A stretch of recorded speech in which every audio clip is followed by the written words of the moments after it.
guys, I don't even know how to put that third episode into words. It was crazy. Possibly even one of the craziest episodes in the entire Sherlockian universe. I don't know if that's a good thing or a bad thing. Still like the second episode better, but yo, wow. I don't even know how to talk about that episode. So much happened. You don't even know half the stuff that like you just think happened and like what really happened. And so if I were to start from the beginning, what do I remember? Okay, so there was that girl on the plane and she was all alone, and so she gets this phone call, or she calls or whatever, but who's the guy on the phone? Who's the guy on the phone? It's Moriarty. You don't even know how happy that made me. I was feeling super distressed by the end of season 2 when Moriarty still hadn't shown up. He was basically promised to us by the cliffhanger in season 3, but it's episode 1, episode 2, that special episode, he did not show up, and obviously there's only 1 episode left this season, season 3, and if he didn't show up in this, that would just be lying. But luckily he did show up, his voice showed up, and yay, all my worries were just gone. Moriarty is clearly alive. He's not alive. He's not alive, and I'm just so angry about it. When they were trying to find Euros, the place that Sherlock and Mycroft's sister was, and then Moriarty's voice came on the speakers, and again, I was like, he's alive. And then he shows up on the airplane, and you see his face, and he's listening to music. And like one of the big things I love about Moriarty is like how fun of a villain he is, and he's like always listening to music. He's got his earbuds in, and he's just so much fun. So we see him, and then we hear his voice when he takes out his earbuds, and I'm just like, yes, he's alive. I can't believe he's alive. I don't even care about the logistics of it. He's alive. I get more of him. That's all I needed, and I was fine. And then we find out that he's actually dead, and we see a snippet of him from like 5 years ago or so when he goes in to be Euros's Christmas present, and he gets 5 minutes alone with her. And I don't even know how they did all those recordings and stuff in 5 minutes, because one, where were their devices? And I don't know, like they talked about all of this and did the recordings and came up with like all their plans in like 5 minutes. And apparently Moriarty was happier being dead than alive because he didn't care about whether he was dead or alive. He just wanted to cause Sherlock a lot of pain in his life. But yeah, like Moriarty, I'm not cool with that decision because I want you alive. Here's literally what I wrote in my notebook about Moriarty. And then Moriarty is on the speakers and says weird things like Darth Vader, and his face is everywhere. And I'm like, fuck yeah, and OMG. Moriarty and his music, I'm in love. Moriarty, did you miss me? Me. Fuck yeah. And then when the 5 years thing came on the screen, I was like, please, please, please, let this not be a trick. Please don't let Moriarty be dead. And then the next bullet point after that, I can't believe Moriarty is actually dead. My heart. That's so cruel. So yeah, I absolutely despise the writers for that episode. I can't believe Moriarty is actually dead. I will never forgive them for that. Not cool, not okay. Oh, and the beginning of this episode was just really unnecessary because I was watching this right after I finished the second episode, and it was like 1:30 in the morning or something, and everything that happened at the beginning was basically Mycroft was watching a movie, and then scenes started changing from the movie, and he got locked in places. There were doors being locked, all the lights were off. There was a girl mannequin, then there was an actual girl running up the stairs, but we didn't see her face, and I'm going to look creepily towards the windows because it's also really dark out. Shit. Yeah, but then there are paintings on the walls, not paintings like these, but like paintings, well actually no, the frame is similar, but there were people's faces, which is way creepier than a peacock any day. And they had blood dripping down their eyeballs, and that's very creepy in the dark, creepy during the day too. And luckily their eyes didn't follow Mycroft though, because that would have been really creepy. And then there was this little girl's voice just like all around and talking to Mycroft and like freaking everyone the heck out. And by everyone I mean me and Mycroft. And then at the very end, there was a clown holding a knife or a sword or something, and he just like slowly walking towards Mycroft. And I'm like, why? Why is this the one scary episode that I'm watching at 1:30 a.m.? I've never watched a Sherlock episode that late, and it's the one with the very creepy beginning. I was not happy with that. Luckily, it turns out that this entire thing was not a creepy supernatural thing, although I will note that there are supernatural things and happenings later in the episode, but no, this was entirely Sherlock just trying to freak the heck out of Mycroft to figure out whether or not he really did have a sister that he didn't know about it, because Sherlock didn't know that he had a sister. Mycroft apparently hid it from him. Well, kind of, and then Sherlock kind of like had rewritten the memories in a really cool way with the whole Redbeard thing, and Redbeard being a dog, but it actually wasn't a dog, it was a friend that Euros, the sister, killed. And like, wow, mind-blowing. I can't believe that Sherlock has another sibling who isn't Mycroft and that it's a sister. I don't know, I've just never imagined a sister in their family before. Probably because normally there isn't a sister in their family. But yeah, so she's totally smarter than all of them, also has supernatural powers, can kind of tell the future, and very more sociopathic than the rest of them. And yeah, she basically had this theme song that she sung. She was just a very all-around creepy person. Oh, and then that one plot twist where Watson figured out that the head of Sherrington or Sherringford was actually enslaved by Euros too. Wow. There were a lot of very cute, very emotional moments in this episode. Particularly, there was one at the very beginning when Mycroft tried to get Watson to go out of the room when Sherlock was asking about Euros, and he was like, this is a family matter, and Sherlock was like, yeah, that's kind of why I want Watson in the room. I was just like, dudes, you are the cutest. Another quote I appreciated for purely self-involved reasons and a love of pirates. My name is Sherlock Holmes. The detective, the pirate. I love pirates. I love them. Love detectives, love pirates. Combine them and add Sherlock.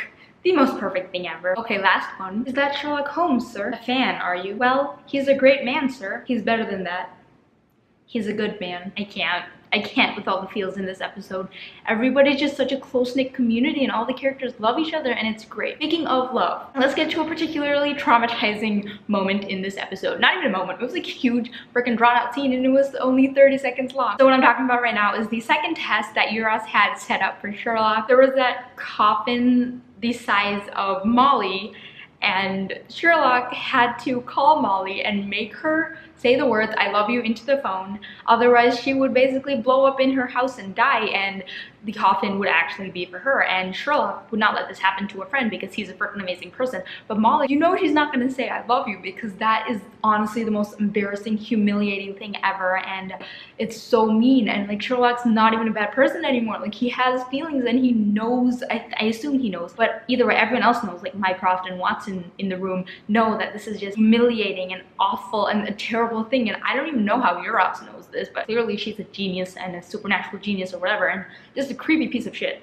So yeah, that was just such an emotional scene. The most 30 seconds of my life, and I can't even. And then she said it, and did he say it in return? I think so, but did they mean it? I wanted to delve into this moment so much and try and figure out what was happening, make assumptions, make theories, but I also was so afraid to, because what if it's not true? What if I'm making things up? Like, after the entire phone call, I was just unsure of where their relationship stood, because first of all, this is a very blowing event for both of them. This is just terrible. I know Molly admitted that she liked Sherlock, but Sherlock admitted no such thing, and he didn't really seem to display any emotions one way or another. So I don't know, I could have delved so much into this, but then I just took a step back. I was like, I can't do this right now. I can't do this right now. And then right after that, when we find out that there were no grenades or bombs or whatever in her house anyways, and she wouldn't have blown up even if she didn't say the words "I love you," Sherlock freaking went crazy, and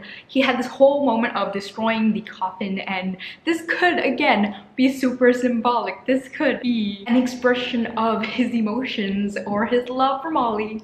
In my heart, what I'm hoping. But again, I'm very afraid to assume anything, and I don't want to, especially since, oh my gosh, yeah, I almost forgot, Irene Adler freaking texted him on his birthday, and apparently he texts her often, but Sherlock never texts back. And oh yeah, Watson was urging him to text her, and I'm like, no, Molly, not Adler, not Adler, Molly and Sherlock, Sherlolly. And the worst part of this is at the very end of the episode, at the end, Sherlock actually texts her back. He was like, you know where to find me or something, and no, you put Molly through all of that and you're still freaking texting Irene. No. More with the super sweet relationships was the test after that, when Mycroft was making fun of Watson and just being like, Sherlock, we know you're gonna kill him, okay? You're gonna kill Watson. I'm the smart one. Okay, I'm the smart one. You're the other smart one. This is the way to make it through. Kill Watson. He's just an idiot. He's gonna be the soldier in the situation, blah, blah, blah. And like, I knew the entire time. I suspected that he was saying this because